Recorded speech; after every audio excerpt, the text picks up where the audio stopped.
Hello, everyone. Welcome back to the podcast. I'm Sophie, and today honestly feels like one of those slow mornings where you're holding your coffee and thinking, okay, let's try again. Hi, everyone. I'm Leo. And yes, Sophie, I know that feeling too well. Some mornings I wake up full of energy, and other mornings I just stare at the ceiling and negotiate with life for 5 more minutes. Exactly. And that's why today's topic feels so real. We're talking about something simple but very personal, our morning routines, and how to talk about them naturally in English. Morning routines are interesting because everyone has one, but no 2 mornings ever feel the same. Sometimes your routine gives you peace, and sometimes it feels like a race you didn't agree to join.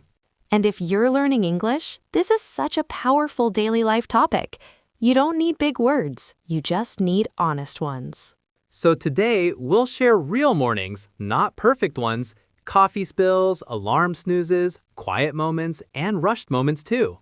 If you enjoy this kind of real-life English, please like the video and subscribe to the channel. It really helps us grow. And don't forget, there's a PDF with the full conversation, so you can read, review, and practice anytime. All right, let's start the conversation.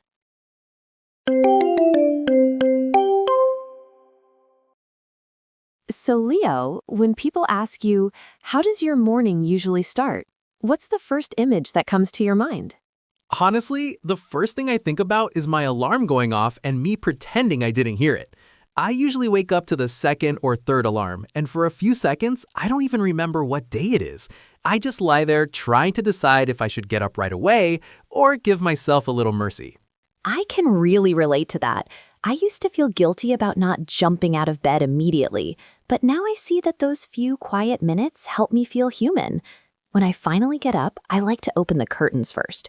Even if I'm tired, seeing daylight makes me feel like the day is possible. That's a nice way to put it. The day is possible. After I get out of bed, I usually head straight to the kitchen. Making coffee is almost automatic for me. I don't even think. My body just knows what to do. It's funny because I don't talk much in the morning, but I feel calmer once I hold that warm cup. Same here. Coffee is like a small promise to myself. While it's brewing, I usually say, let me get myself together.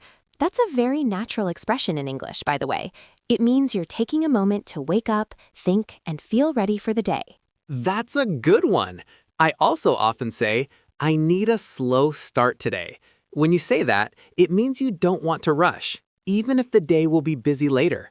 Some mornings, I try to check my phone right away, but it usually makes me anxious. Oh, checking the phone too early can really change your mood.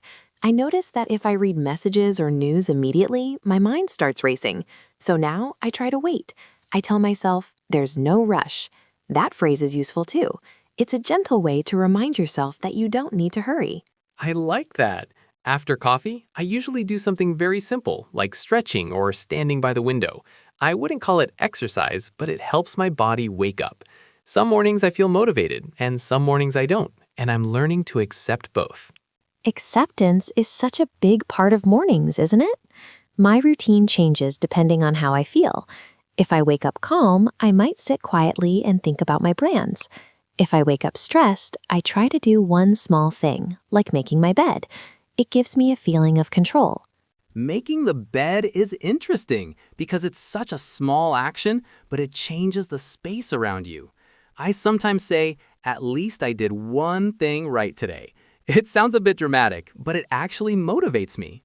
It doesn't sound dramatic at all. Many people feel that way. And that sentence is very natural English too.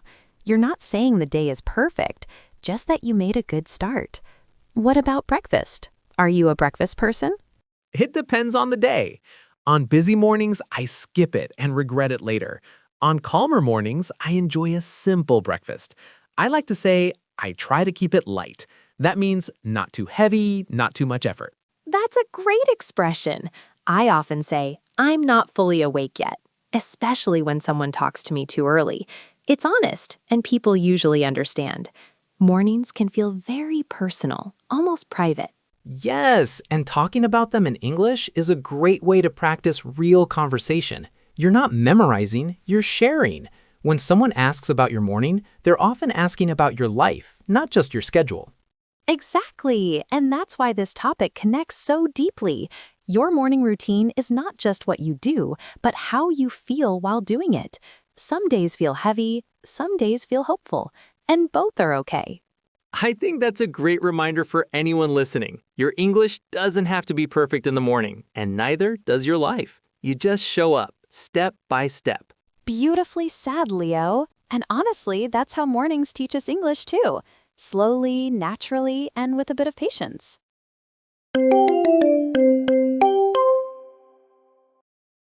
You know, when you said mornings feel personal, that really stayed with me. I think mornings show how we talk to ourselves before the world starts talking to us. Some days I wake up feeling kind to myself, and other days I'm already stressed before I even stand up. That's such a real feeling. I notice my inner voice a lot in the morning. If I wake up late, I used to say things like, "You're already behind." Now I try to change it to, "Okay, let's work with what we have." That sentence helps me stay calm instead of panicking. I like that shift. Work with what we have sounds very gentle and realistic. In English, it also shows acceptance. I often tell myself one thing at a time, especially when my to-do list feels heavy before breakfast. That's a great everyday expression. One thing at a time is perfect for mornings. For me, brushing my teeth and washing my face feels like a reset button. It sounds simple, but it tells my brain that a new part of the day is starting. I completely understand that. After that, I usually choose some background noise, maybe soft music or even silence. Silence is underrated. Sometimes I say, I just need a quiet moment. That means I want space, not conversation, not information. Silence can feel like a luxury, especially if you live with other people or have a busy schedule. On quieter mornings, I like to sit with my coffee and just look around. I don't force myself to think positively. I just let my thoughts come and go. That's very honest. I think people feel pressure to have a perfect morning routine, like waking up early, exercising, journaling, and smiling. But real mornings don't always look like that. Exactly. And when we talk about our mornings in English, it's okay to say, "It depends." That phrase is very natural. My morning depends on my sleep, my mood, and sometimes the weather. Weather really changes everything. On rainy mornings, I move slower. I might say, I'm moving at my own pace today. That expression means you're not rushing to match anyone else's speed. I love that one. My own pace is something I'm still learning to respect. On days when I have work early, my routine becomes very practical. I don't think too much. I just do what needs to be done. Those are the mornings when I say I'm running on autopilot. That means you're doing things without much thinking, like a machine. It's common English, and people use it a lot when they're tired.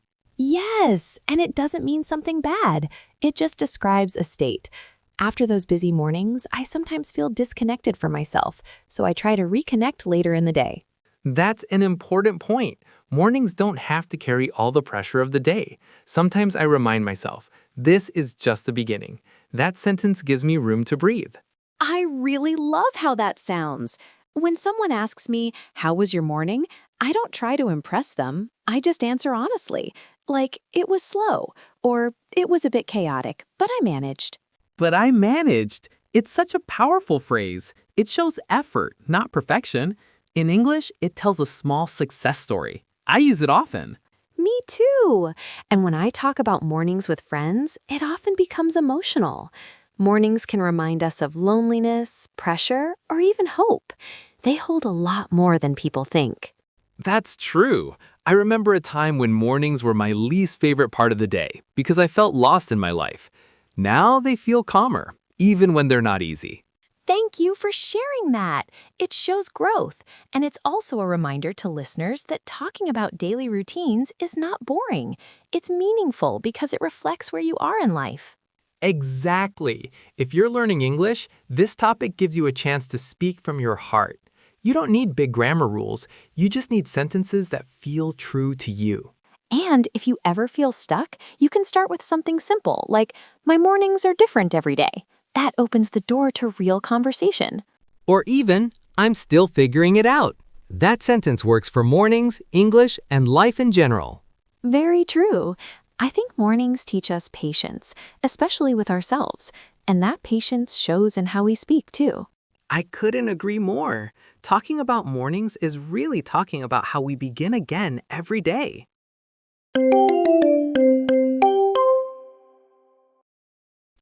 Something else I've noticed is how our mornings change as we get older. When I was in my early 20s, my mornings were rushed and messy. I didn't think about how I felt, I just reacted.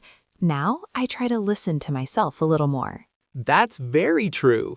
In my 20s, mornings felt like a test I was always late for. I would wake up and immediately feel pressure. These days, even when I'm busy, I try to check in with myself and ask, how am I starting today?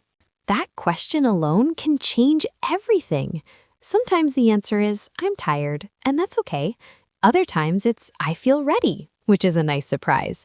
Saying how you feel in the morning is a great English practice too.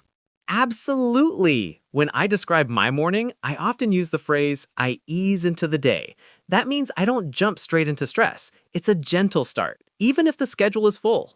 I love that phrase. I use something similar. I take my time in the morning. It doesn't mean I'm slow or lazy. It means I respect my energy. That's an important difference. Respecting your energy is something many adults are still learning. I remember a period when my mornings were full of negative thoughts. I would replay yesterday's mistakes before breakfast. I've been there too. Those mornings feel heavy. Now, when my mind starts doing that, I say, that can wait. It's a simple sentence, but it helps me stay in the present moment. That's a very useful expression. That can wait tells your brain that not everything needs attention right now. It's great for mornings when your thoughts feel too loud. Exactly. Another thing I've changed is how I talk about mornings to other people. I used to say, I hate mornings. Now I say, mornings are hard for me. It sounds softer and more honest. That's such a good point. Language shapes how we feel. Saying, mornings are hard for me, leaves space for change. In English, that kind of sentence feels very human. When I talk to colleagues or friends, I might say, I'm still waking up, instead of sounding unfriendly. It explains my mood without pushing people away. Yes, and most people understand that. I also like to say, give me a minute. That means you need a short moment before you can fully focus or talk. These little phrases make conversations smoother. They protect your energy and help others understand you. That's why daily English is so powerful. I agree. And mornings are also a time when small habits really matter. Even making tea or opening a window can change how the day feels. Definitely. I remember a time when my mornings felt empty. I was doing everything right on paper, but emotionally, I felt disconnected. That's interesting. What helped you change that? I started adding one meaningful thing to my mornings. Sometimes it was writing one sentence about how I felt. Other times it was just standing in the sunlight for a moment. I didn't force happiness. I invited awareness. That sounds very grounding. For me, it was movement. Just a short walk or a stretch reminded me that I'm alive, not just busy. That's beautiful, and it shows that there's no perfect routine. There's only the routine that supports you. Exactly. And when people ask about your morning, they're often open to hearing something real. You don't have to say everything was great. You can say it was a mixed morning. A mixed morning is such a good phrase. It means some parts were good, some were hard. Life usually looks like that. And talking like that builds connection. It makes English feel less like a test and more like a bridge between people. I love that image, a bridge. Mornings are the first bridge of the day, from rest to movement, from quiet to noise. And learning to talk about them naturally helps you cross that bridge with more confidence. Exactly. If you can talk about your morning, you can talk about your life. It's all connected. I think that's why this topic resonates with so many adults. Mornings carry our hopes, our worries, and our habits. And every morning is another chance to begin again, in English and in life.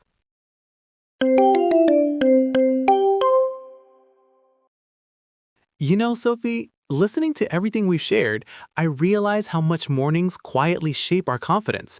Not just confidence in life, but confidence in speaking too. When you can describe something so familiar, English feels less scary. I completely agree. Mornings are something we all experience, so when you talk about them, you're not searching for ideas, you're just choosing words. And that makes speaking feel lighter, like you're not carrying so much pressure. Exactly. I often tell learners that if you can talk about your morning, you can talk about almost anything. You can say how you felt, what you did, what went wrong, and what helped. That's real communication. And it's okay if your sentences are simple. Saying something like, "This morning felt long," or "My morning went by fast," already tells a story. You don't need complicated language to be interesting. That's such an important reminder. Sometimes people think their English sounds boring, but it's not the language that's boring, it's when we hide our feelings. When you add emotion, even simple English becomes powerful. So true. I remember a learner once told me, "My mornings are quiet, but my head is loud." That sentence stayed with me. Grammatically simple, emotionally very strong. That's beautiful. And it shows how mornings can be emotional spaces. Some people wake up hopeful, some wake up worried, and some wake up numb. All of those are okay to talk about. Yes, and when you talk about them, you often feel less alone. Saying, "I woke up feeling overwhelmed," can open a deep conversation. It invites understanding. And understanding builds connection. I think many adults in their 30s especially feel this pressure to always be productive, even in the morning. Absolutely. There's this idea that if you don't win the morning, the day is lost. But real life doesn't work like that. Some mornings are just about surviving, and that's enough. I really like that word, surviving. It sounds honest, and when you say it out loud, it releases some shame. In English, being honest often feels more natural than trying to sound impressive. Yes, and one thing I love doing is asking people, "What kind of morning did you have?" It's a gentle question. It gives them space to answer in their own way. That's a great conversation starter. And the answer can be short or long. It was peaceful, or it was rough, but I'm okay now. Both are valid. When I reflect on my own mornings now, I see them as practice. Practice for patience, for kindness, and even for language. Every morning gives you new sentences. That's such a good way to see it. Instead of waiting for perfect moments to practice English, you can use everyday moments. Making coffee, looking out the window, feeling tired, feeling ready. And if you ever feel stuck while speaking, you can pause and say, "Let me think for a second." That's very natural English, and people use it all the time. Yes, pausing is not a failure. It's part of real conversation. Even native speakers pause, especially in the morning. Especially in the morning, our brains are still warming up, just like our coffee. There's no need to rush your words. I think that's the biggest lesson from today. Slow mornings, slow English, slow growth. All of it still moves forward. And progress doesn't always look loud. Sometimes it looks like speaking one honest sentence without fear. Or realizing that your morning doesn't need to look like anyone else's. Your routine, your pace, your words. Exactly. When you respect your mornings, you respect yourself. And that respect shows in how you speak, how you listen, and how you connect. I hope everyone listening feels encouraged to talk about their mornings, even the messy ones. Especially the messy ones. Those are often the most relatable. And if you're listening to this while starting your day, we hope it feels like gentle company, not pressure. You don't need to fix your morning. You just need to live it. And if you want, talk about it in English. One sentence at a time. One morning at a time. Thanks for sharing this space with us today. We're really glad you're here.